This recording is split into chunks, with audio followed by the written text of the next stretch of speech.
খোকো শুনছো? এবার ওঠো, পড়ে পড়ে আর কত ঘুমোবে? বাইরে দেখো কত সুন্দর বৃষ্টি হচ্ছে। গিন্নি, বৃষ্টি হচ্ছে, এতে আবার সুন্দর কি?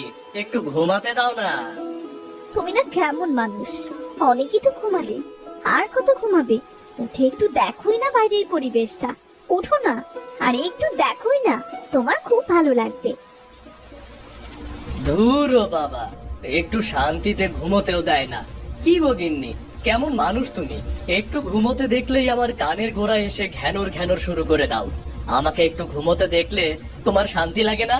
যতক্ষণ আমার ঘুম না ভাঙাতে পারো, তোমার আর শান্তি নেই। ওগো রাগ করছো কেন? বাইরে রিমঝিম বৃষ্টি পড়ছে, পরিবেশটা কত সুন্দর ঠান্ডা বলো তো। তাই তোমায় ডাকছিলাম, জানলা দিয়ে বাইরে তাকিয়ে দেখো, তোমার সব রাগ দূর হয়ে যাবে। আসলেই তো গিন্নি, অনেক সুন্দর লাগলো, পরিবেশটাও ঠান্ডা। এজন্যই তো একটু আরাম করে ঘুমিয়ে পড়েছিলাম। কিন্তু তা তো আর তোমার সহ্য হলো না। কটা মাস ধরে যে গরম পড়েছে না, খুব কষ্ট হলো এই গরমে এই কয়দিন। হ্যাঁ গো, সেটা তুমি ঠিকই বলেছো। এই কটা মাস গরমে মানুষের অবস্থা নাজেহাল হয়ে গেছে। তাছাড়া গত 2 বছর তো তেমন বৃষ্টিও হয়নি, পানির কত কষ্ট হয়েছে আমাদের সবার। হ্যাঁ গো, এবার তো ভালো বৃষ্টি হচ্ছে। এবার মনে হচ্ছে মাছের চাষ ভালোই হবে। এবার যদি আমরা একটু মাছ খেতে পারি। হ্যাঁ গো, সে না হয় বুঝলাম, কিন্তু যে হারে বৃষ্টি পড়ছে, বৃষ্টির জন্য আবার বন্যা না হয়ে যায়।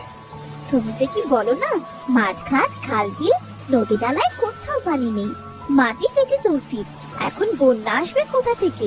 সবকিছুই পানির জন্য খা খা করছে। হ্যাঁ, তা তো ঠিক গিন্নি, কিন্তু বৃষ্টির তো ভাব ভালো মনে হচ্ছে না। ওসব বাদ দাও তো, চলো খেয়ে নেবে। কি হয় না হয় সেটা পরে ভাবা যাবে। তুমি ভাত বাড়তে থাকো, আমি লালিকে কটা খড় দিয়ে আসি, ও তো না খেয়ে আছে।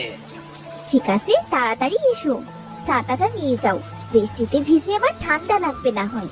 মিনা, রাজু, তোরা খেতে আয় তো।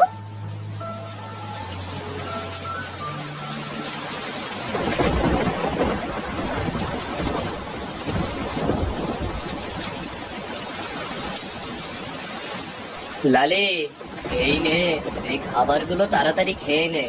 বৃষ্টিতে কিন্তু আর বাইরে আসবো না, সারা রাত এগুলো খেয়েই থাকবি, কেমন? বাবা, তাড়াতাড়ি ঘরে এসে দেখো, আকাশ কেমন কালো মেঘে পড়ে গেছে। মনে হচ্ছে এক্ষুনি কাল বৈশাখী ঝড় উঠবে। হ্যাঁ রে মা, আসছি। আকাশে জোরে বিদ্যুৎ চমকাতে লাগলো, মুষলধারে বৃষ্টি শুরু হলো, জোরে হাওয়া বইতে শুরু করলো। মা, আমার খুব ভয় করছে, দেখো কি পরিমাণ বৃষ্টি শুরু হয়েছে, মনে হচ্ছে সবকিছু ডুবে যাবে। তোদের এত ভাবতে হবে না, তোরা খেয়ে দে, ঘুমিয়ে পড়, যা কপালে লেখা আছে তাই হবে। গিন্নি, মিনার রাজুকে খাবার খাইয়ে ঘুম পাড়িয়ে দাও।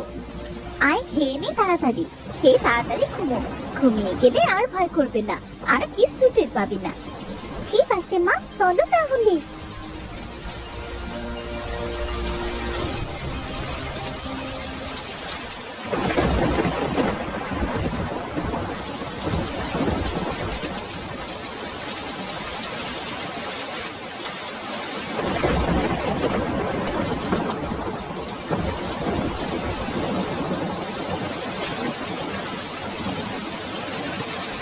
ওগো, তুমি ঠিকই বলেছিলে, বৃষ্টির যে ভাব, মনে হচ্ছে তো সহজে থামবে না।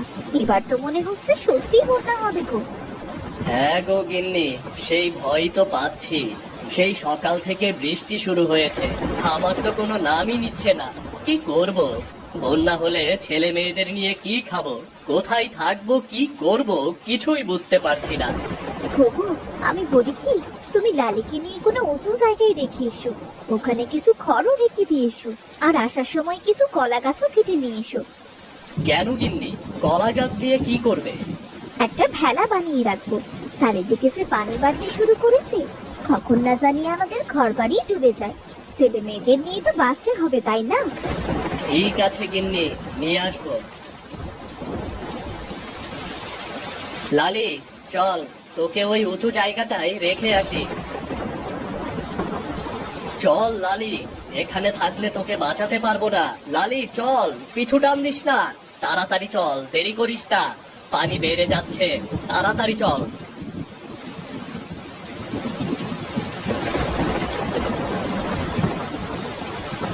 লালি, এখানে তুই থাক, যদি বেঁচে থাকি তাহলে তোর সাথে আবার দেখা হবে।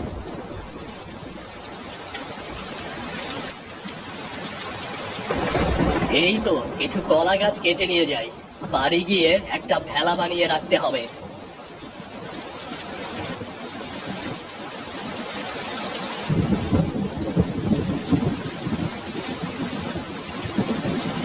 গিন্নি, ও গিন্নি। হ্যাঁ, তুমি এসেছো। বেশ কটা কলা গাছ তো এনেছো। এতে ভালো বড় একটা দিকে ভেলা তৈরি করা যাবে। আর দেরি করলে হবে না গিন্নি, এসো, কলার ভেলা তৈরি করতে হবে। চারদিক পানিতে থই থই করছে, মনে হচ্ছে যে কোনো সময় ঘর বাড়ি পানিতে ডুবে যাবে। ওগো, এখন আমরা কি করব? কোথায় যাব? ছেলে মেয়েদের নিয়ে কি করব? সৃষ্টিকর্তা যে কপালে কি লিখে রেখেছে কে জানে। সৃষ্টিকর্তাকে ডাকো, দেখবে আমাদের কিছুই হবে না। গিন্নি, তুমি ঘরে যাও, আমি ওই দিকটা দেখে আসি পানির কি অবস্থা।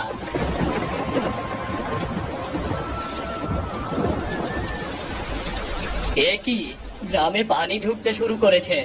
না না, এভাবে বসে থাকা আর ঠিক হবে না, এক্ষুনি যে কোনো একটা ব্যবস্থা করতেই হবে।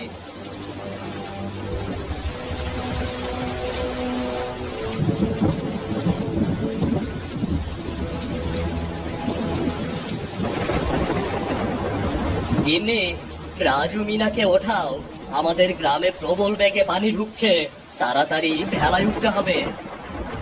হ্যাঁ দেখো, আমাদের ঘরেও পানি ঢুকে পড়েছে। এবার কি হবে? কিচ্ছু হবে না, আমরা একটা নিরাপদ জায়গা বেছে নেব।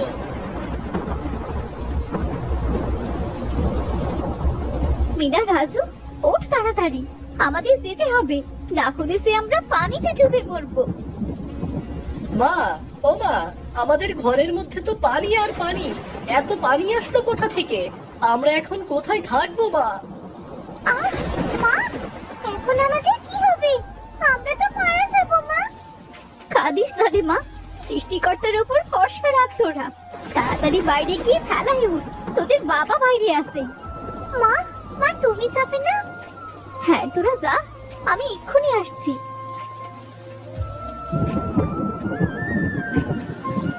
কিরে, তোদের মা কোথায়? তোদের মা আসলো না? মা বললো তোরা যা, আমি আসছি। গিন্নি, ও গিন্নি, কোথায় তুমি? কি করছো? তাড়াতাড়ি বাইরে এসো, বন্যার পানি তো বাড়তে শুরু করেছে, আর দেরি করো না।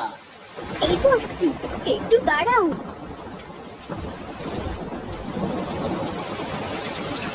মা, তুমি তাড়াতাড়ি আসো। এই তো এসে গেছি মা। কি গো, তুমি কি করছিলে? আর তোমার হাতে এগুলো কি? কিছু শুকনো খাবার।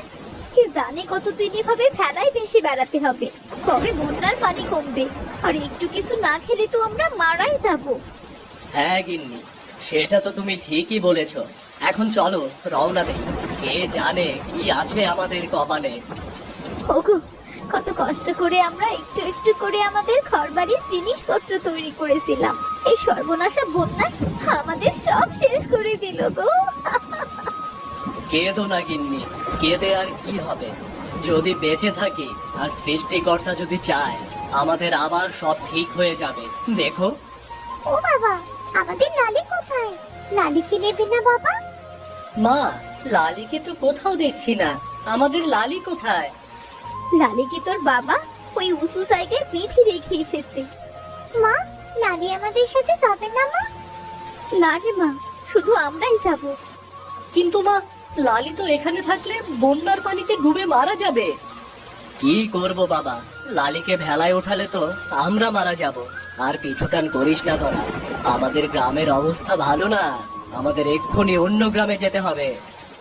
মতিনরা ভেলা ভাসাতে শুরু করলো।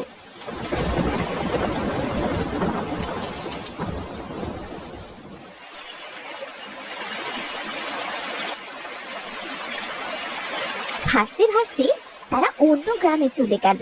সেই গ্রামে পানির পরিমাণ কিছুটা কম ছিল। ওই তো গিন্নি, মনে হচ্ছে ওখানে বন্যার পানি আসেনি। চলো আমরা ওখানে নামি। হ্যাঁ তাই চলো। মা, ও মা, আমার খুব খিদে পেয়েছে, আমাকে খেতে দাও। হ্যাঁ রে বাবা, একটু ধৈর্য ধর, ওখানে নেমেই তোদের খাবার দেব।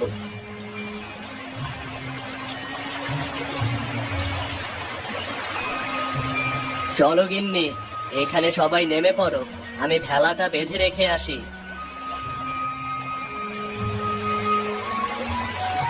সবাই এখানে বসো, আমি তোমাদের খেতে দিচ্ছি। ভাগ্যিস গিন্নি তুমি খাবারগুলো এনেছিলে, তা না হলে তো এখন খিদের যন্ত্রণায় আমাদের মরতে হতো। হ্যাঁ গো, এই জন্যই তো এনেছিলাম। নাও নাও, সবাই কটা চিড়ে মুড়ি খেয়ে একটু পানি খেয়ে নাও।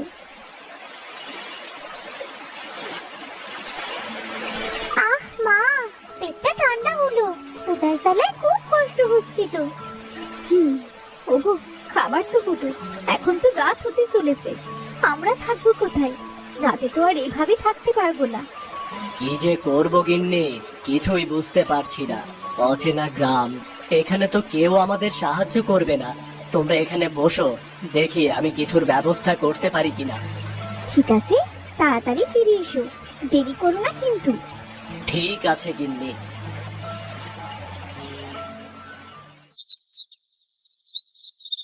মা, ও মা, বাবা এখনো আসছে না কেন মা? সে কখন তো গেছে, আমার কিন্তু খুব ভয় করছে। কি জানি রে মা, তোর বাবার কি হয়েছে কি জানে, আমারও তো ভালো লাগছে না। এই অচেনা জায়গায় যে কেন মানুষটাকে পাঠালাম। চিন্তা করো না মা, ওই তো দূরে মনে হচ্ছে বাবা আসছে। কই, ওই তো, ওই তো তোর বাবা চলে এসেছে, এবার আমাদের আর চিন্তা নেই। বাবা তুমি এসেছো, আমরা কত চিন্তা করছিলাম জানো। কি গো, এত কলা পাতা এনেছো কেন? কোথাও কিছু খুঁজে পেলাম না গো গিন্নি, তাই এই কলা পাতাগুলো নিয়ে আসলাম। বন্যার পানি এই গ্রামে ঢোকাও শুরু করেছে। তাহলে এই কলা পাতা দিয়ে কি করব বাবা? বন্যার পানিতে তো আমরা এখানে থাকতেই পারবো না। ঘর বানাবো রে রাজু, ঘর বানাবো। তোমার কি মাথা ঠিক আছে? কলা পাতা দিয়ে ঘর বানাবে কি করে? তোমরা এখানে চুপ করে বসো, দেখো আমি কি করি।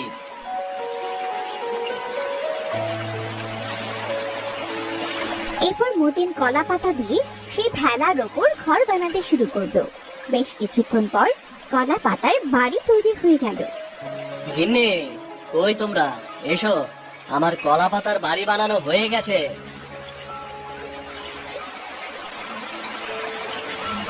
আরে বাহ, হবু, তুমি তো কত সুন্দর করে ভেলার উপরে কলা পাতার বাড়ি তৈরি করেছো। হ্যাঁ গিন্নি, এবার বন্যার পানিতে আমাদের কষ্ট হবে না, এই ঘরে খুব ভালোভাবে থাকতে পারবো। এরপর বন্যার পানি স্বাভাবিক হলে আমরা আমাদের বাড়িতে ফিরে যাব।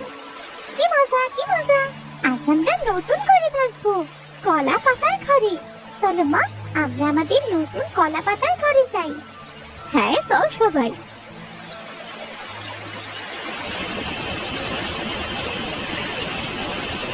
বাবা, আমাদের কলা পাতার ঘর তো ভেতর থেকে আরো সুন্দর লাগছে। মিনা, রাজু, অনেক রাত হয়ে গেছে, এবার তোরা ঘুমিয়ে পড়। ওগো, এভাবে আর কতদিন চলবে? বন্যায় আমাদের কি থেকে কি করে দিল। ছেলে মেয়েদের নিয়ে আজ এই কলা পাতার ঘরে ভেসে বেড়াতে হচ্ছে। এই সর্বনাশা বন্যা আমাদের নিঃস্ব করে দিল। হ্যাঁ গিন্নি, সেই চিন্তাগুলো আমার মাথায় ঘুরছে। তোমাদের কি খাওয়াবো, কোথায় নিয়ে যাব, কি করব? তোমাদের নিয়ে এই কলা পাতার ঘরেই বা কয়দিন থাকবো? এভাবে কাটতে লাগলো বেশ কিছুদিন। আস্তে আস্তে বন্যার পানিও নামতে শুরু করলো। ওগো, সব খাবারও তো ফুরিয়ে গেছে, আর কলা পাতার ঘরে ছেলে মেয়েদের নিয়ে আর কতদিনই বা থাকবো? বন্যার পানি তো নামতে শুরু করেছে। এবার চলো আমরা আমাদের গ্রামে ফিরে যাই। হ্যাঁ গো গিন্নি, আমিও তো তাই চিন্তা করছি। কলা পাতার ঘরেও বা আর কতদিন থাকবো? পাতাও তো নষ্ট হয়ে যাচ্ছে। চলো নিজেদের গ্রামে গিয়ে কাজ কাম করে কোনো মতে চললেই হবে। মা, তাহলে আমরা কি কলা পাতার ঘরে আর থাকবো না মা? না রে মা, আমরা আমাদের গ্রামে ফিরে আবার আগের মতো ভালোভাবে থাকতে শুরু করব। গিন্নি, তাহলে সবকিছু গুছিয়ে নাও, আমরা আমাদের গ্রামের দিকে ফিরে যাই।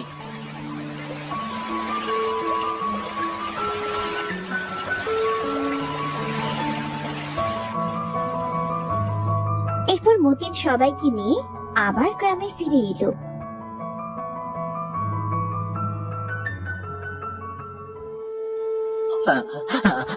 আই গিন্নি, এ কি সর্বনাশ! বন্যা আমাদের ঘর বাড়ি সব ভেঙে দিয়েছে, আমাদের লালিকেও ভাসিয়ে নিয়েছে।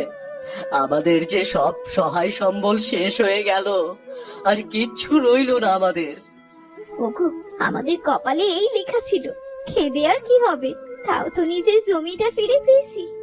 অনেকে তো তাও পায়নি, বন্যায় তো তাদের জমিটুকু নিয়ে গেছে। হ্যাঁ গিন্নি, তুমি ঠিকই বলেছ। নিজের গ্রামে খেটে খুঁটে ঠিকই কোনো মতে সংসারটা চালাতে পারলেই হলো।